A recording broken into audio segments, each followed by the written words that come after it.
Hello, how are you guys doing? It is a super early vlog tonight, you guys. It is 10:10, and I just dropped my husband off. We had a little bit of a date night. We just went and saw a movie, actually, but I had really cute footage of us going to the movie and coming home, and then we were sitting in the driveway talking for a second because I said I was going to go finish my vlog, and I was like trying to show him stuff, and my Canon camera is touchscreen, and I erased the going there footage and the coming home footage. I mean, it was literally only like 2 minutes either way because we were just talking about going to the movie on the way there, and then coming back we were telling you guys like what we thought of the movie and rating it and stuff like that. Well, I have popcorn stuck in my mouth. I did not do so great on my diet tonight in the movie theater. Movie theater is hard for me. But my stupid ass erased both clips. And I was like, Alex, will you re-record this for me? He's like, I just really want to go inside. I was like, okay, well then I'll just talk about the movie. You just go inside. So he was very considerate to be on the vlog, but he's not on the vlog because I deleted those 2 scenes, so. But I do kind of like that the camera is touchscreen. It's very cool. I mean, my other Canon was touchscreen too, but I just never really used this. I'm trying to really understand this camera this time, so I really get it. So I've kind of been like trying to like do some different stuff with it today, but I cannot tell if this person behind me has their brights on or not, but don't you feel like their lights are really bright? Like, seriously? Anyway, Alex got off today at like 2. He had like a really early day, and he came home and did some business stuff while I was filming my videos, and then we both got done. Like, I was done at like 5, getting all of my videos up and organizing some of my writing stuff. And so I was like, do you want to go see a movie? I said, we haven't seen a movie in forever. And he was like, yeah, that sounds like fun. So I was like, let's go see the Meg. So he bought the tickets, and I bought the snacks, and we went to go see the Meg. And the movies are so expensive, aren't they? I was thinking it was like $22 for our tickets, and then, well, we stop and get our candy on the way there. So, Swedish Fish and Sour Patch Kids and M&Ms, and then he got Sour Patch Kids. I don't get those. But anyway, and then,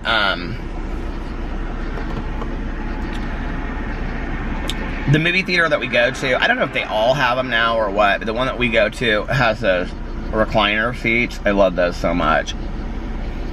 And you get to pick out your own seats before you even get there. Who's honking at who? So yeah, it was good. The movie was okay. I mean, I like any shark movies. You guys know that I'm totally terrified of sharks. So any shark, but I'm like, at the same time, I'm obsessed with sharks. Oh, I spit the side of my mouth. At the same time, I'm like completely obsessed with sharks, right? So, on a scale of 1 to 5 sharks, I would say there's a lot of jump moments, like in the movie, you know, like jump scares. But I wouldn't say that the movie is the greatest movie in the entire world. Alex and I both think that Jason Statham is very attractive, and he's the main character in it. There's actually a lot of people I knew in it. The guy that is in Fear the Walking Dead, I don't watch it anymore, but I used to. He's in it. The girl, that Ruby, whatever her name is, that was Orange is the New Black, she's in it. You know, it really reminded me a little bit of Deep Blue Sea, if you've ever seen that. It reminded me of that, but with like 10 times bigger sharks, because they're megalodon sharks. The whole kind of premise behind the movie is really good, but I don't want to ruin it for anybody. Like, how they found the shark is very interesting. But like, the first half of the movie, there's like not really any sharks. You just see like a lot of shadows, you know? And the second half of the movie, there's a lot of sharks. Honestly, I would say it's kind of like you know, I always rate movies by like, are they movies that you could wait till they get, you know, come out on DVD? This is definitely a DVD release. Like, it just wasn't that good. But it wasn't horrible. I will tell you that in the previews, there is a new, like, the beginning of The Conjuring is coming out, and it's called The Nun. I think it's how it all started or something, if I'm correct. Alex said it has the girl from American Horror Story 1 and 2 and 3 in it. And but I didn't know it was her when I was watching the preview. That comes out in September. It looks scary. And then the other one that comes out in September that I cannot wait to see is The House with a Clock in Its Wall by, it was a book by John Bellairs. And I read all those books when I was younger. I don't really remember them. So, I don't know if I ever read past the first one. I like started all of them, I can remember, because I had the whole box set. I have the box set down in my basement. And so, I like read the first one, The House with a Clock in Its Walls, and then there's like 4 in each series, and he's written like 3 or 4 different series, and like I would start each book, but I never finished it. So I read a little bit of each book, but I don't know if I can't remember if I read the whole series or not. I think I have. I feel like I have. I don't know. So, but at home right now, I have the first and the second one in the same book, and like you read it through, you know, to halfway mark, and then you turn it over, and the other half is the second one. So I think I'm gonna try to read those before the movie comes out. It comes out in September. It looks really, really good. It has Kyle MacLachlan in it from Twin Peaks, and it has a Jack Black in it, and I can't think of who that woman is. I can't remember what her is. It Kate Blanchett? I think she's in it. It kind of, the way that it's filmed, if you guys know it, if you've seen this movie, you'll know what I'm talking about. It kind of looks like it's going to be filmed like Murder on the Orient Express. That's what it kind of reminds me of. It looks good, though. So, and I can't believe they're making that into a movie. I mean, like, when I was a kid, I was kind of obsessed with those books. Like, I always had the John Bellairs books. I mean, like, I think I own every book he's ever written somewhere in my basement. I know my mom saved them because I have, like, them in, like, box sets. So, anyway, yeah, very cool. And then we saw some other previews that looked absolutely stupid. Can I just tell you, if you go to the movie theater, don't talk in the movie theater. That's so fucking rude. And it really irritates my husband. And so, like, his way of kind of countering that is he'll say, like, real loud, I hate when people talk loud, and I'm like, Alex. Because there was, like, nobody in the movie theater. It was, like, us and, like, 2 couples in front of us, a guy to our left, and then like these 2 couples behind us, and this couple behind us, I mean, they literally talked through the whole movie. I thought Alex was gonna lose it. But yeah, don't talk when you go to the movie theater. It's rude for everybody else, but you're not paying attention to the movie. People are like, do you leave your cameras, do you leave your phone in the car when you go to the movie theater? No, but I put it, and I mean, I'm there to see a movie. I don't get on my phone while I'm watching the movie. So I put it down, and the only time I ever pick it up is to see what time it is, like how much time's left in the movie. That's the only time I ever do that. Yep, it was good. It was okay. I'm glad I got to see it. But I'm like halfway through it, and I realized to myself, first of all, I read the book, and it doesn't remind me anything of the book, or I don't remember the book. That I'll say that, because I did read the book. I think it's by Steve Allen or Steve Alton. Number 2, I wanted to reread the book, so I just bought it on Audible, and I haven't listened to it yet. And I was like, so you're seeing the movie and you're listening to it on Audible right now. So, but I feel like it's completely different. I feel like the book and the movie are completely different. I don't know why. I'll have to like look it up online and see like what it says.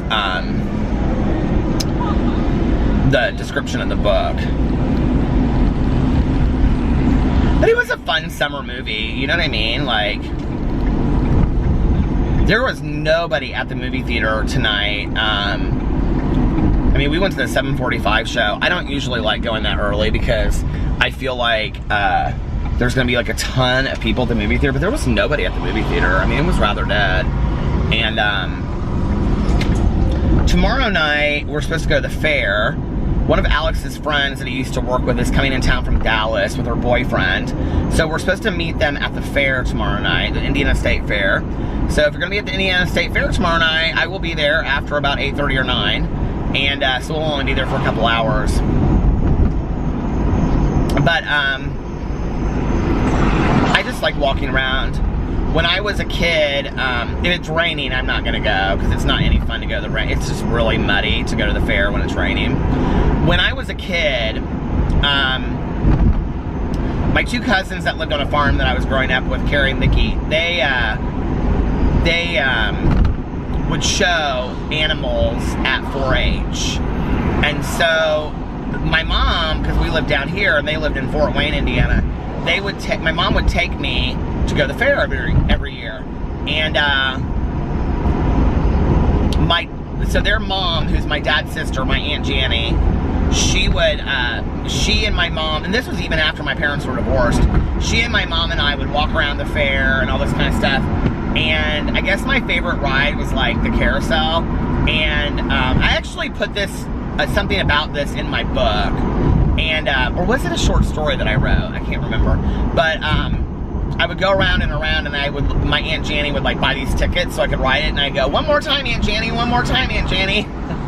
And she would let me ride it like over and over and over again, because I loved the carousel, you know, the horses that go up and down on that.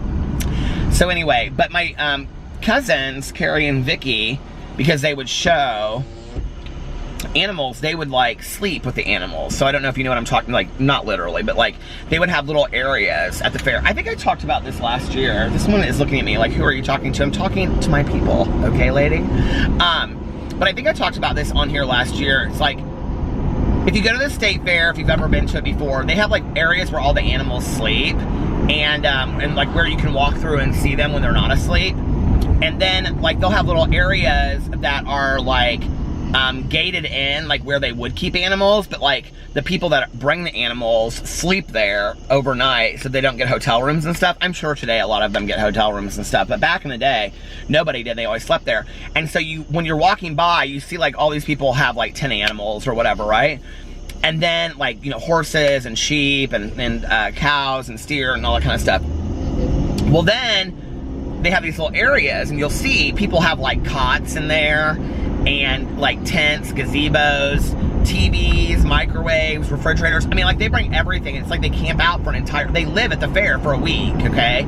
Can you imagine getting to just like walk? I mean, this was my dream back in the day. I wanted to sleep there with my cousins. I wanted to stay there. I wanted to walk around the fair because they got to walk around the fair when the fair closed. Can you imagine how much fun that would be? And I was so jealous. And so still to this day, when we go to the fair and we walk around there, like, I am more intrigued by seeing the little places where the people sleep and live and now they're like bougie out the ass, right? Now these people have these huge like gazebos, and they have like really nice blowout mattresses, and it's like the whole deal, right? Like they have it all, you know, in there. The horse people always have the nicest little sections, but if you go to the state fair, you have to look for it, because it's like my favorite thing. And my mom and I, till the year that she passed away, we went to the fair every year together. We always did. And we would go to the milk barn and get grilled cheese sandwiches. My mom would get a corn dog. She loved a corn dog and an elephant ear. She had to have one every year, and a lemon shake-up. I mean, you can't go to the fair and not get a lemon shake-up. You have to, right? A lemon shake-up is like honest to God homemade lemonade with like lemons in it, and they shake it up in this thing and stuff. It's so good. And an elephant ear is not actually an elephant ear, if you don't know. It's like a big pastry that they make. I'm just saying this stuff because a lot of people are not from the United States, so they might not know what these things are. It looks like an elephant ear, but it's got like cinnamon and sugar on it. It's really good. And now they have them like where they put whipped cream and chocolate and peanut butter. They put all kinds of stuff on it. So anyway, yeah, my mom and I used to do that. And then my favorite thing is, and this is so corny, okay? But they have this like, they have these tractors that pull these, like, what's the word I'm looking for? They're kind of like trams, but not really. They pull like these four different things in a row. So it'll be like these little like buses kind of, but they like, you just like step up on them, and there's like, you sit on them, right? And then you just go around the fair, and you're like literally sitting outside, like just going by people really, really slow, and then it stops at each major like exit.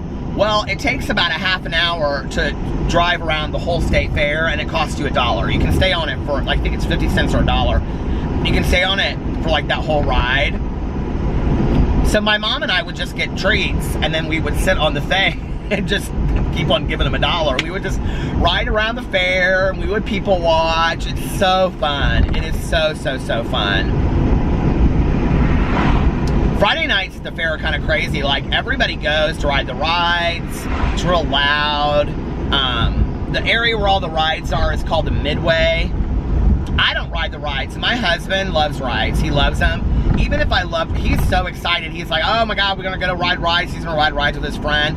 He was telling, when I was filming it earlier with him, he was talking about this one ride that he likes to do.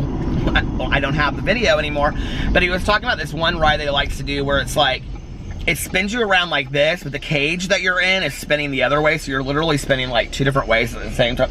I'm like, you guys are nuts. First of all, okay? Even if I like to ride rides, I would not ride rides at the fair, okay? Like, that scares the shit out of me.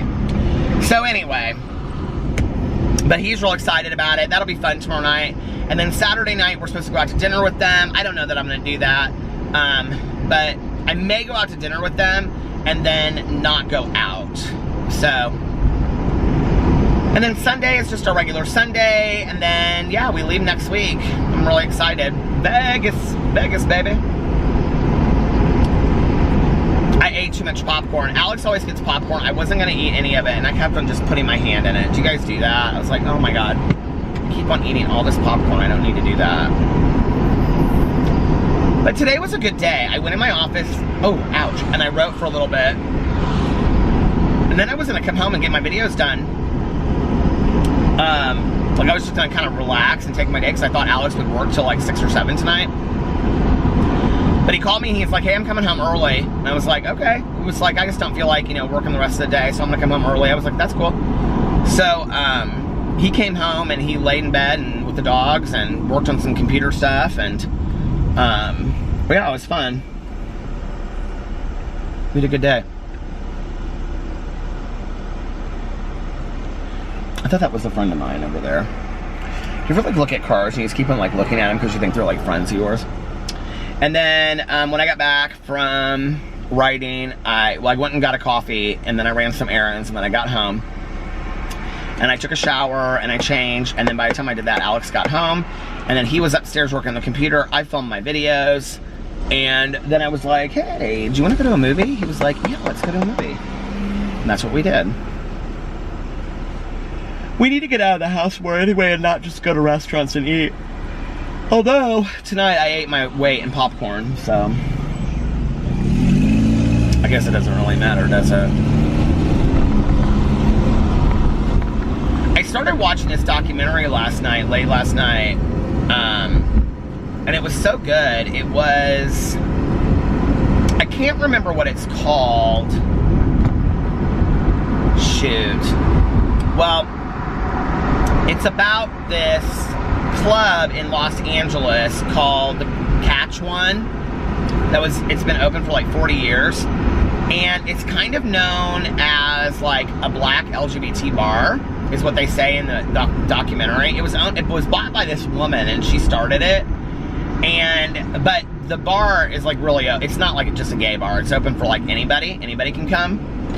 And they go in, and it has like all of these disco people, like big deal disco people, like you know, like Thelma Houston and the Pointer Sisters and stuff like that, talking about and that, I can't think of her name. What's her name? Something Champagne. She sang that song Shame back in the day. Oh shoot, why can't I think of her name? She's in it. But it's so interesting when you hear this woman's story about like why she bought the club, and she's talking in there about like like before the end of the 70s, if you were, unless you owned a bar, you as a woman, you couldn't bartend, at least in Los Angeles County. And so she's talking about that. She's talking about how they're like totally harassed by the police. You guys, it is really, really an interesting documentary. And I didn't expect to be like interested in it at all when I like started watching it. But like, I like to watch documentaries that are about all different kinds of things. So like, it exposes me to like, you know, new stories and stuff. And yeah, I was like totally intrigued by it. So I'm halfway through it right now. You guys should go check it out. I can't remember what it's called. I'll look it up and let you guys know tomorrow. Oh, damn it. You know what I wanted to do today for the vlog? Because so many people have like been mentioning it. I feel like I'm getting more and more requests from you guys out there, that I like show baby pictures or like pictures from when I was young. So I thought that I would just like, my mom has scrapbooks of me until I'm like 5. And then I have random pictures of me from like after that. But I thought I would just sit there and just like go through some of the scrapbooks and show you some of the pictures. I thought that you guys might enjoy that. I don't know. Would you enjoy that? Let me know in the comment section below. At least to see pictures of Peter kind of like through the ages, if that makes sense, you know? There's these police lights up here and they're like hurting my head. You know, it's interesting. I was driving around today and there was kind of like air was coming. I still haven't gotten my air conditioning fixed. I'm probably not going to get it fixed till I get back from Vegas. But like I was driving around today and it was like air was kind of moving through my car. And I was like, you know, I don't really notice that it's like that bad. And then tonight it is like really, really muggy. What is the temperature? It's 76 and it's like really muggy outside. Oh well. Do you hear how loud this guy's got his radio playing?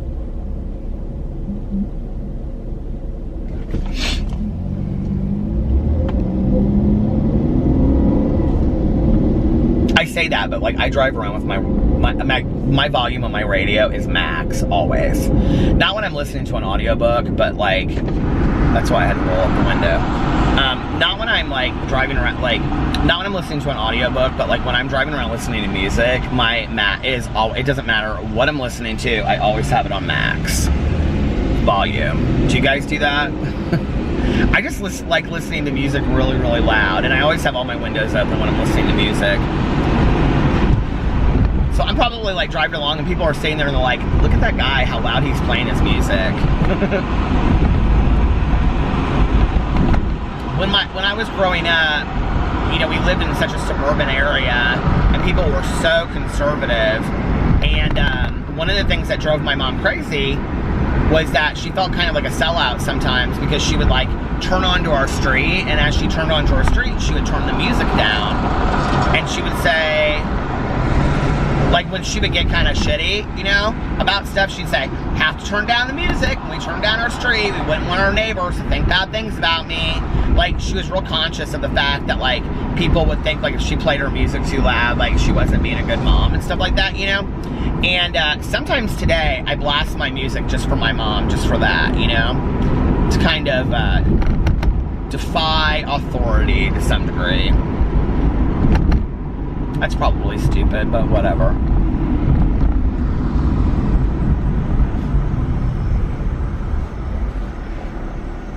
Oh my God. I'm filming this early because I might want to go to bed early. I don't know. Or I might not. I want to show you something really quick. Do you see these lights in the different? I don't know why those are so pretty to me. Do you see those? I mean, they're nothing special. They're just like lights, okay? Like light pole lights. It's like a really industrial area. I'm almost at the end already. Not the end of my vlog, but at the end it's like been like going for like almost 24 minutes.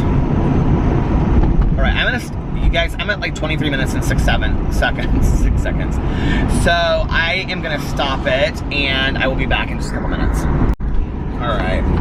Well, I called Tanya to see if she wanted to go get a fountain Coke. She said she just got back and she's watching Big Brother and she got a fountain pop. She went to Walmart and she picked up the dogs from the kennel and she's like, no, I'm in for the night. And I was like, all right. Well, I'll just go home once I finish my vlog and I'll hang out with my husband.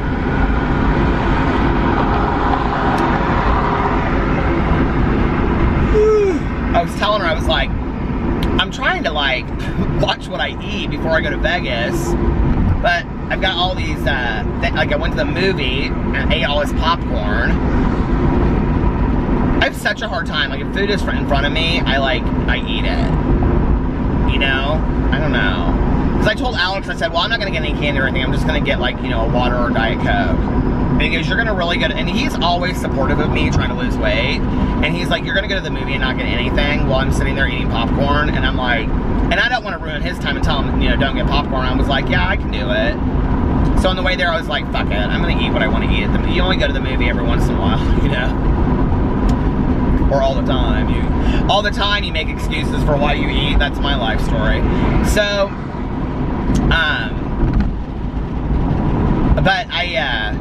but then I was telling her, I said, we're going to the fair tomorrow night, okay? And then Saturday we're supposed to go out to eat, and then Sunday we get brunch. And I'm like, she's like, yeah, those social events will kill you. I'm like, Tanya, oh my God.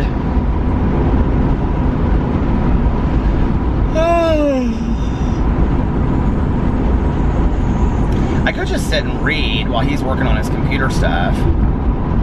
Do you ever, like, when you go to a movie, want to, like, watch another movie? Like, when I go to a movie, I always want to go home and watch another movie, like, right away. Like, I'm ready to, like, just watch another movie. I get so excited, you know? But I downloaded a bunch of movies before we left to go to Connecticut, and I didn't watch them. And I have, like, I want to see that movie, the 15-17 to Paris. So I think I'm going to watch that on the way to Vegas. And I'm going to download some other movies. Oh, Lord! For Vegas. But I have so many movies downloaded that, like, I don't even need, I mean, I have like 8 movies downloaded right now, and I haven't even watched any of them. I finally finished that Red Sparrow movie. It was okay. She was really good in it. I don't know, but what I thought about it, really. The guy that played her counterpart in it was real attractive, I thought. Kind of in, like, I don't know, a regular Joe kind of way. He didn't really give me spy at all. Definitely not Russian or American double operative spy. I'm not ruining anything for you. You learn that right away. He's double agent. You learn that, like, literally in the first 5 minutes of the movie.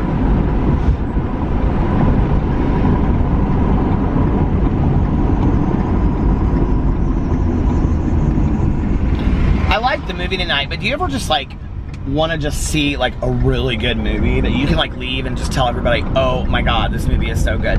I feel like we're in a world where it's like, we say that about TV series, like on Netflix and stuff, but like movies almost, it's like, we don't get that excited about movies anymore, you know what I mean?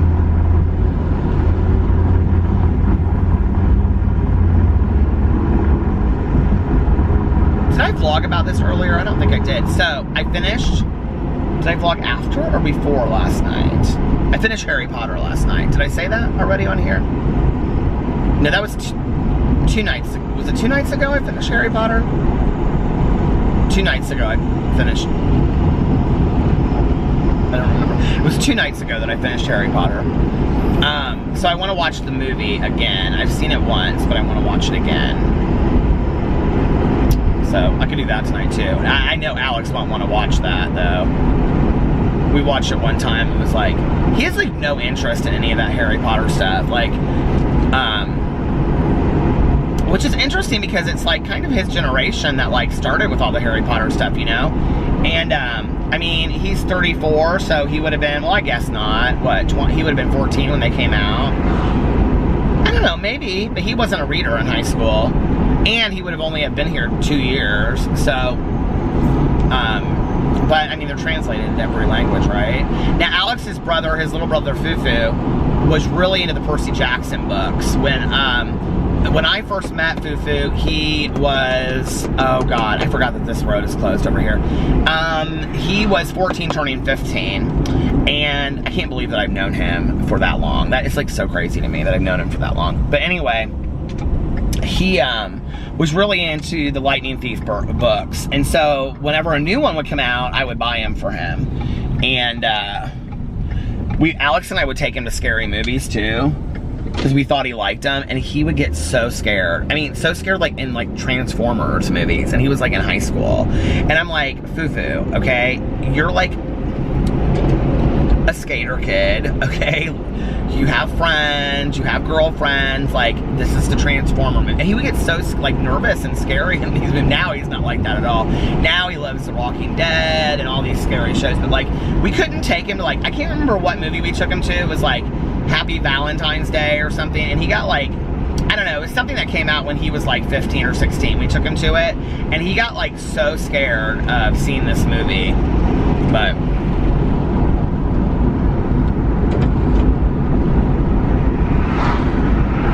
so funny. The first week that I met Alex, like on our like second time seeing each other, I met his brother Carlos, who was in college in Venezuela at the time, but was here visiting. He now lives here permanently. This is like my nephew's dad, Carlos, and Liliana. But he came to visit, and I met him out one night. Like, they had gone out, and I like met him out at this place called Champs that now is closed. And they used to, on Wednesday nights, do this like thing where they have a band outside, and so I met them there. And then they went to Chicago to go see, I can't remember who they were going to see play, but like Carlos is really, and I can't remember who Chicago was playing, but he's really into baseball. So they went up there to see this baseball game, and that Saturday night, it was that Friday night, Alex called me. Okay, this is a story that I should tell on here for a story time, because it is so funny.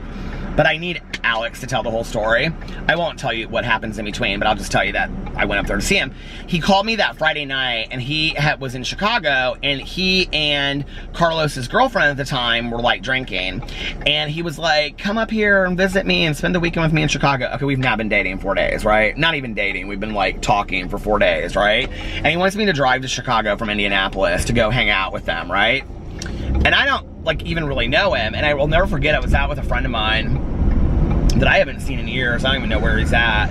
And I said, I don't know what to do. Like, do I go up? He goes, yeah, go up there. He was like, take a risk, go up there. And so I went up there and I hung out with them the whole weekend. And the story's really funny. I mean, it was kind of scary at the time, but it's really funny. Alex got mugged, okay? And his phone got stolen. And so I'm talking to the thief on the phone, and the guy's telling me that Alex doesn't want to be with me. And then I call back, and the guy answers the phone again, and he's like, I beat his ass, and he's in the hospital. I'm like, which hospital? He hangs up. So I'm like calling all these hospitals trying to see. Well, Alex was smart enough to call his voicemail. I'm like almost up to Chicago at this point, right? And I was like literally getting ready to turn around right before you get on like to the Chicago like tollway. I'm like at this truck stop, and I'm like, okay, I'm calling one more time, because I didn't know what was going on. And I call, and it goes to voicemail, and Alex had been so smart that he was like, he had changed his voicemail, and he called, and so when it answered, it said, Peter, or if this is Peter, this is Alex, call this number, this is the person that this is our friend that we're staying with, she'll answer the phone, and then I can give you directions to get here. And I was like, oh my God. So, I called her, and then drove to Chicago, and he wasn't hurt, he wasn't in the hospital, they had just been mugged. He and his brother's girlfriend were walking down the street, they had like gone out, and then they came back, they were coming back, and they got mugged, and, these guys, like Alex got kind of lippy with these guys, and so when he got lippy with them, he walked through, and they had like taken his like ID and his like phone and all this kind of stuff. And so Alex turned around and he's like, did you take my shit? Like, seriously?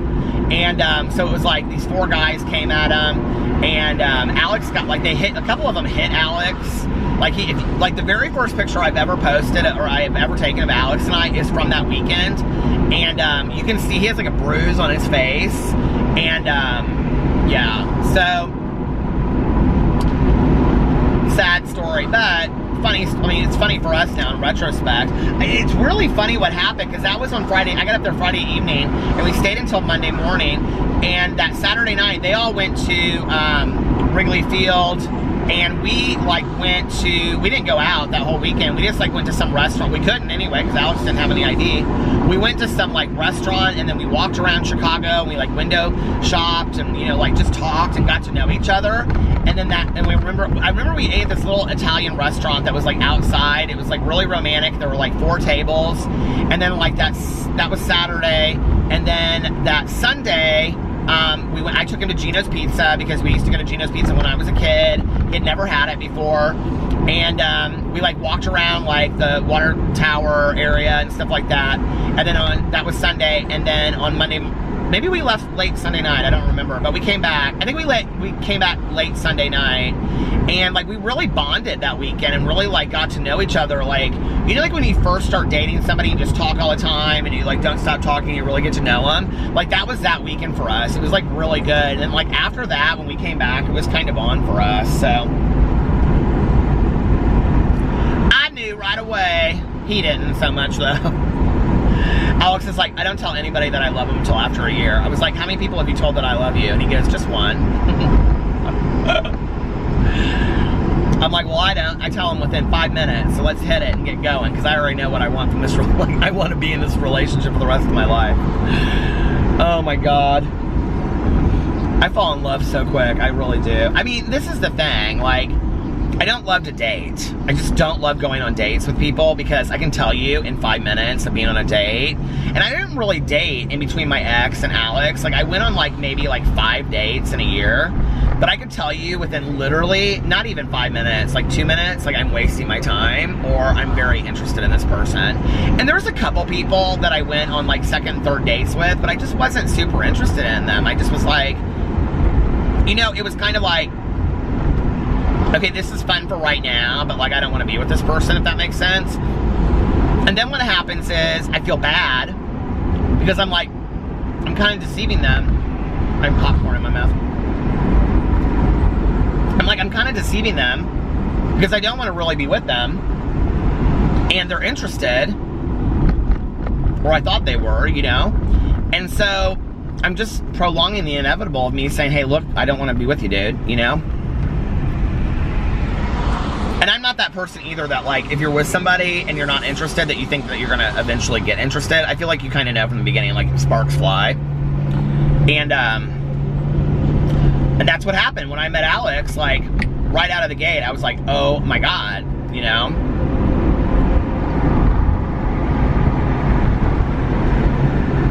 It's interesting, like, looking back, you know, on that date, like, I've told this story, but I canceled the date like 2 or 3 times before we went on it. I didn't really want to go on the date. And we ended up going to this restaurant called Bravo, which is just like this Italian franchise. It's like no big deal. And I remember we sat there and we had a good time, and we went and got coffee afterwards, or I got coffee and we talked. And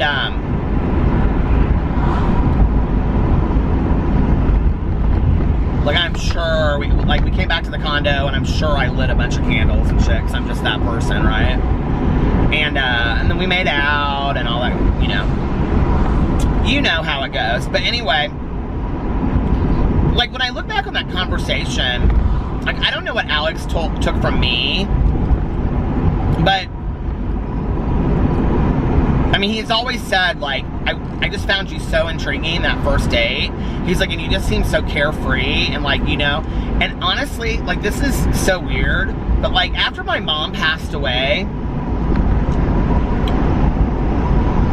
like, she passed away in May, June, and July were really tough for me, but by the time August hit, and I had like been visiting my friend in Denver a lot and stuff, I was kind of at a point where I was just like, life is short, you've got to enjoy your life. And I wasn't living, I would say, recklessly at all. I was very conscious of being a good person and trying to be the best person I could be, but at the same time, I was like, life is short, you know?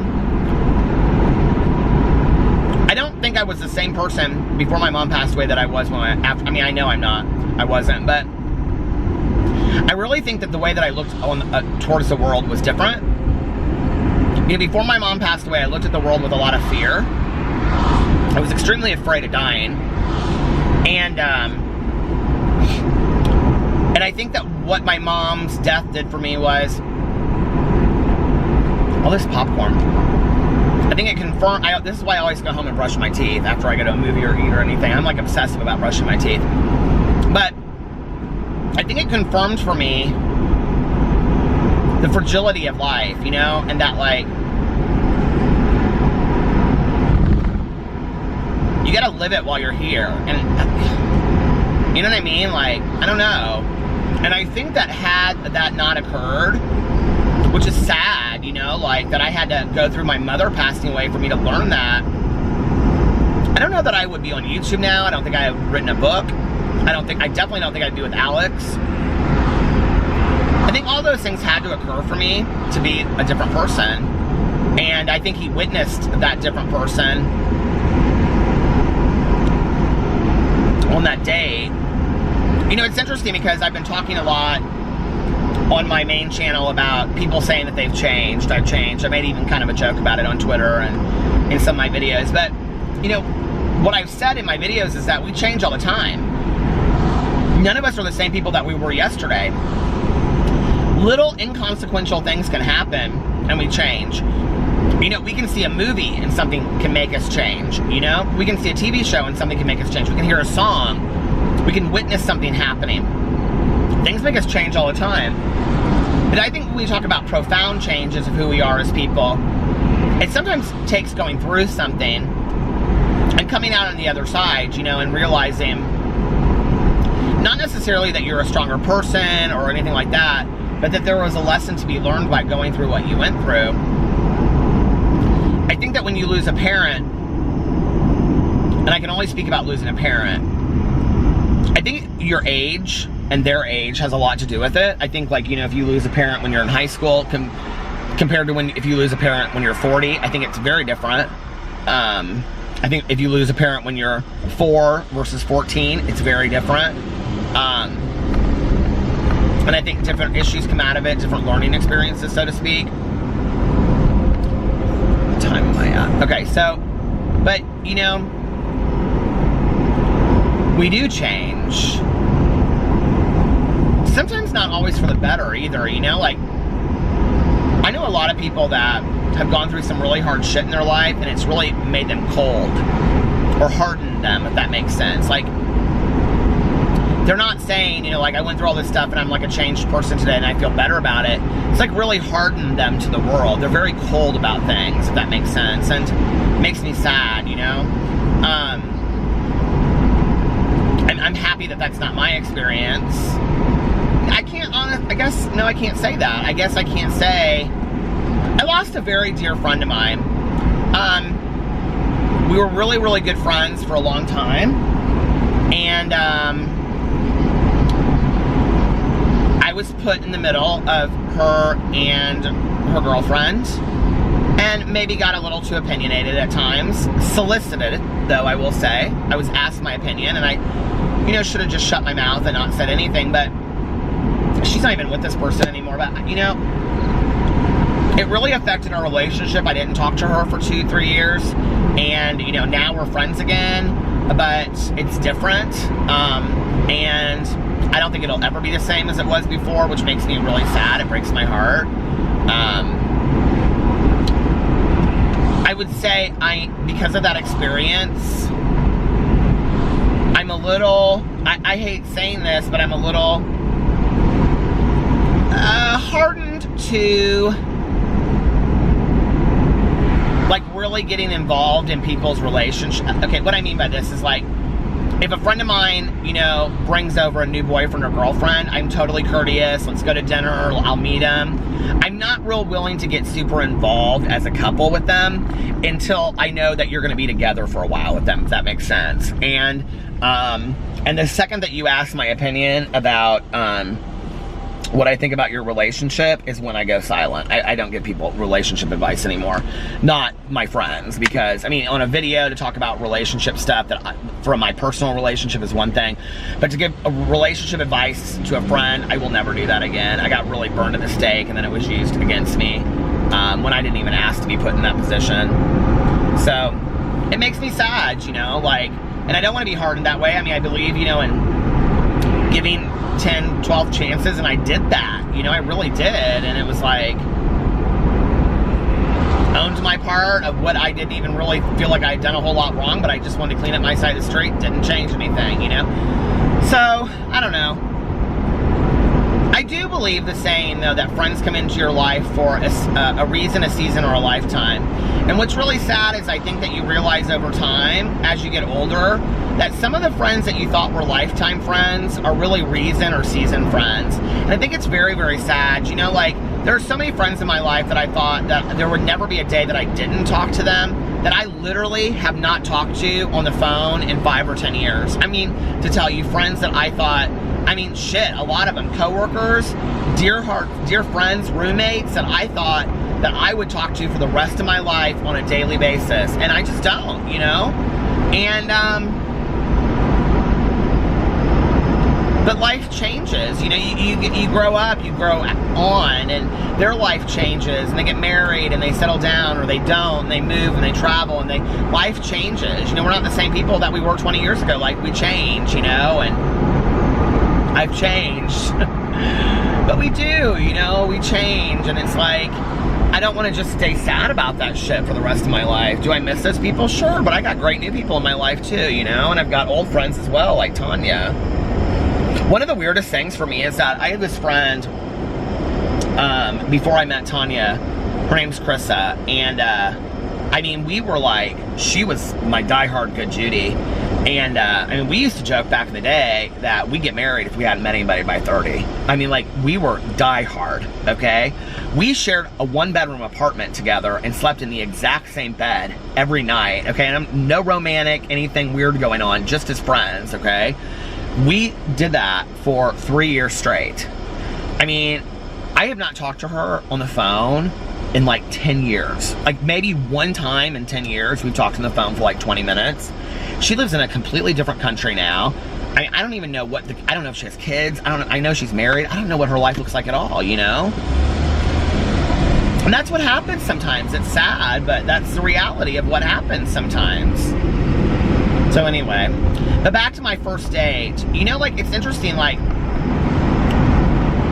when I think about pinpointing exactly what it was about Alex, that first date, that made me, you know, I always joke and say, like, when he walked in front of my car, he was like, he gave this cute little wave, which he did, but it wasn't about that. Like, I mean, that, yes, physically I was attracted to my husband. I mean, there's a lot about my husband that I find very attractive, but it wasn't really all of that. I mean, that was part of it, I'm not gonna lie.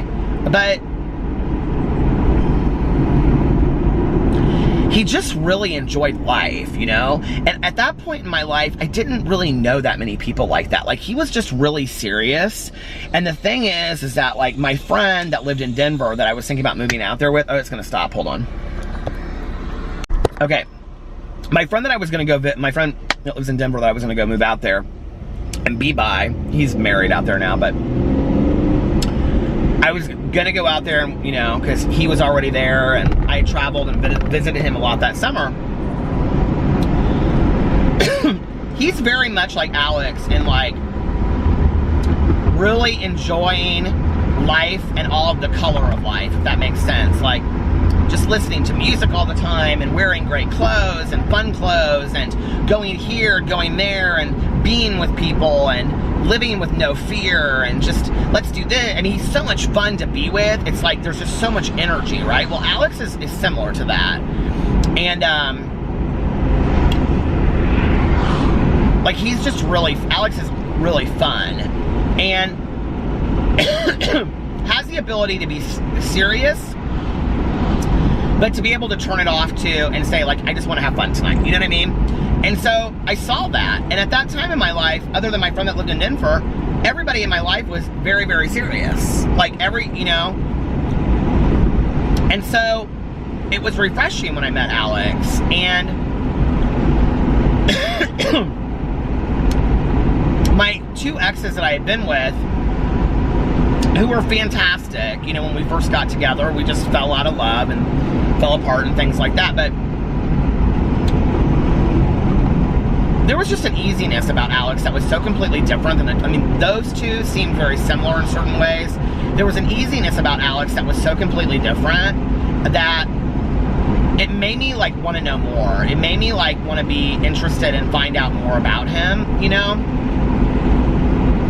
So yeah, and then here we are today, and I think we continue to find out stuff about each other, you know, which I think is great. I think that people ask, how do you keep a marriage alive? How do you keep the passion going? Well, I mean, if we change as people and we're not the same people that we were, you know, a year ago, 5 years ago, 10 years ago, then I think it's important to also, you know, reintroduce yourself to your partner and let them get to know the new you and all that kind of stuff, if that makes sense. I know that sounds corny, but no, I really believe that. And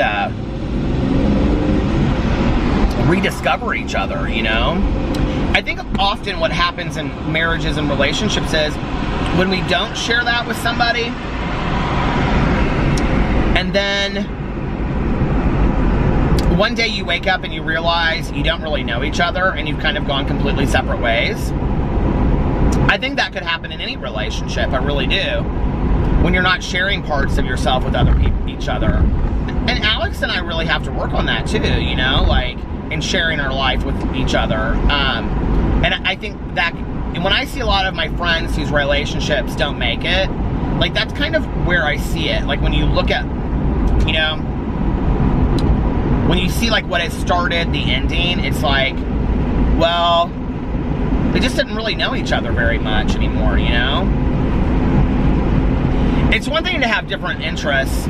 It's one thing to be very independent at parts, but I do think that's why it's important to reconnect every day. I think that's why it's important to have intimacy in your relationship, like I've been stressing, and, you know, to continue to talk to one another, because one day what happens is you wake up and you just don't know that person anymore, and, you know, you're living two completely different lives.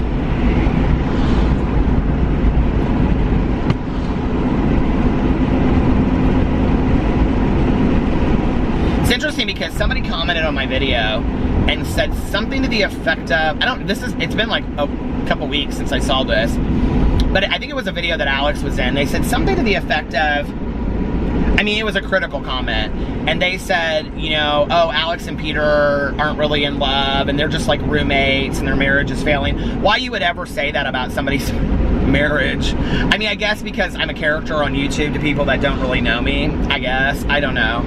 But you know what's interesting about that is I've been in 2 previous relationships where we ended up being just, you know, roommates, and we weren't having sex, and there was no intimacy, and we weren't kissing each other, and we weren't sharing shit with each other. I've been in relationships like that twice before. Trust me. If I was in a third one, I would get out or fix it. I'm not the person that's going to stay in it in a third time. But I also do think that people are mirrors for us often. So I think that people that see that in other relationships are typically people that see that in their own relationships, or they have been through that themselves. But I don't want that to be the condition with Alex and I. I don't want us just to be, you know, roommates. And I think that anybody that has ever been in a relationship out there knows that there are moments in a relationship where it gets real close to that, where it gets real close to too comfortable, where you're just too good of friends. And that's why I've always said, I don't need Alex to be my best friend. I have Tanya. I don't want to screw my best friend, you know? And that's the danger I've made sometimes. And I know that people are like, well, I'm best friends with my partner. I think that's fantastic. I think that's great. Like, that didn't work for me with my exes. You know, the second that we started becoming best friends with each other was the moment that the passion kind of got lost. And then we weren't having sex, you know, for a couple weeks. And then it was a couple months, and then it was over a year, and then we were in a sexless, you know, relationship, and we weren't, you know, it just was sad. And I don't want to be in that again. And I'm not in that, thank God, not today, so. And that's not good for anybody. You know, nobody's happy in that kind of relationship. But I think that everybody either knows somebody or has been in that relationship, because I think a lot of relationships take that direction. I think a lot of married relationships where you've been with somebody for 20 or 30 years, the reality is one day you wake up and you, like, okay, for me, like, let me tell you what is a real issue for me. And if you do this, I apologize, okay?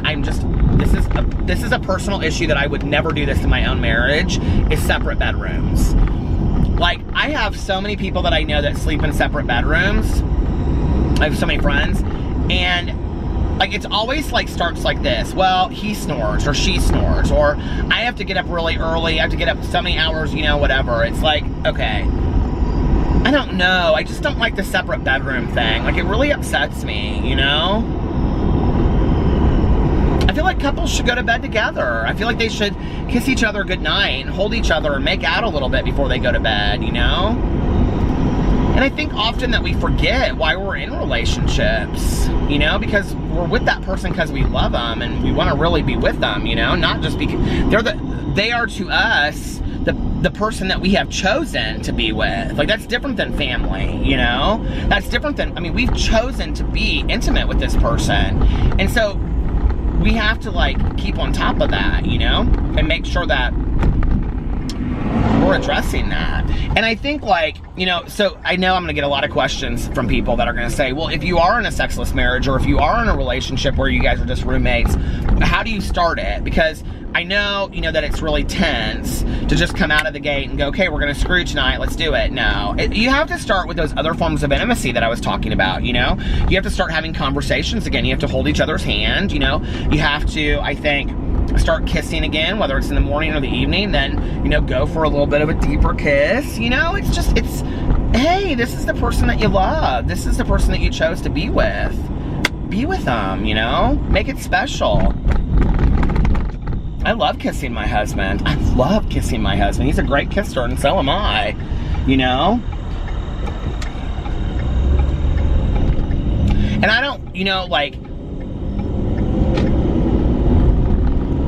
I don't think you have to have these, I love when friends of mine are like, oh my God, me and my husband, we've been together 20 years, we still screw 3 times a day. Bullshit, I don't buy that, you know? And I think you're gonna go through waves where you all are busier now than others, you know? Alex and I aren't super busy right now, so it's a little bit easier for us to be, you know, romantically intimate more with each other. But there are other times that, like, you know, when he's got contracts that he's got to finish and stuff like that, and he's coming home at 8 or 9 o'clock at night, no, he doesn't want to sit there, you know what I mean? Like, no, he just wants to take a shower and put on pajamas and go to bed or watch a show. And we all feel that. We all are like that, you know what I mean? But that doesn't mean that you can't hold their hand or kiss them, you know, and just be like, you know, put your arm around and be like, hey, tell me about your day, you know what I mean? You got to keep all that alive. You don't want to just be you don't want to just, you know, be just roommates. You don't. And I've been there in other relationships, and it sucks because when you're there, you're like, damn, I don't want to be, like, you know when you're there because you know you don't want to be there, and you don't know what to do to fix it. Like, I can remember in my last relationship being there and being like, we're just roommates. Like, I think we even said it to each other, you know, several times, like, how do we fix this? And we didn't really know. And, and that has a lot to do with why Alex and I started going to marriage counseling before it ever got to the point where it was there. There was a lot of shit going on in our marriage that, you know, we needed to talk out, but at the same time, we didn't want it to ever get to the point where we were there because we were scared, you know, that, like, okay, we had both been in relationships before where that had happened to us, and we didn't want to be in the same relationship again with, you know, each other where we turned into just roommates. So I think it's important, you know. God, and if you don't go to marriage counseling, I don't know. Get some books. Read the 5 love languages together. That helped Alex and I so much a couple years ago. That was long before we ever went to counseling. We bought the 5 love languages and we read it together, you know? And we always, like, once a year make coupon books up for each other. I know it's corny, but I think it's corny little shit like that, you know? Be sexy for your partner.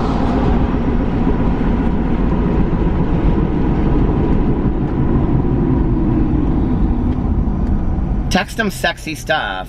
Doesn't have to be sexual stuff. It can be sexy stuff. Like, man, you looked handsome this morning when you left, you know? Things like that. Wow, I love that perfume. It really turned me on. What is it that you have? You know what I mean? It doesn't have to be crass, unless you guys like that. And if you get off on that, then, well, text the shit out of each other that, you know? But have fun in a relationship. Make it like you're, like, you know, back the first couple dates again. That's why Alex and I are so big on celebrating anniversaries. Well, I'm probably more than he is. But, you know, like, when it comes to anniversary time, like, he always starts, like, talking about when we first got together. Like, he was doing that on the way to the movie theater tonight. He was like, do you remember when we, like, were first started dating and we used to go to movies all the time? He was like, yeah. And I was like, yeah. And he goes, I really miss that. He was like, we used to have so much fun. We used to go see every movie that came out. I was like, I know. He was like, can we go see more movies? I was like, yeah, sure. You know? And how easy was that we're just sitting there and I go, do you want to go movie? Yeah, sure, let's go. So, get out of the rut, take the needle off the record, put the record away and say, we're gonna play a new record, okay? We're gonna play some sexy Grace Jones. We're gonna rock it out, and we're gonna turn up the volume on this relationship and have the best relationship possible. So, anyway, I'm gonna get off here and go home and spend. Alex, I don't think has to be at work till late tomorrow. He doesn't have to be at work till 10, so I'm gonna go home and hang out with my hubby for a little bit. I love you guys, and I will see you tomorrow. Bye.